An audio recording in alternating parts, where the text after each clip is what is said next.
மாம்பழம் சின்னத்தை முடக்கக் கோரிய மேல்முறையீடு வழக்கை அவசர வழக்காக விசாரிக்க வேண்டும் என்ற பா.ம.க. நிறுவனர் ராமதாஸ் தரப்பு கோரிக்கையை ஏற்க சென்னை உயர்நீதிமன்றம் மறுத்துவிட்டது.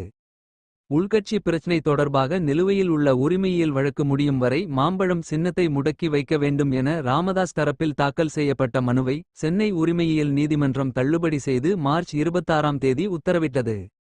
இந்த உத்தரவை எதிர்த்து ராமதாஸ் தரப்பில் தாக்கல் செய்யப்பட்ட மேல்முறையீட்டு வழக்கை விசாரித்த உச்ச நீதிமன்றம் இது சம்பந்தமாக சென்னை உயர்நீதிமன்றத்தை அணுகும்படி உத்தரவிட்டிருந்தது.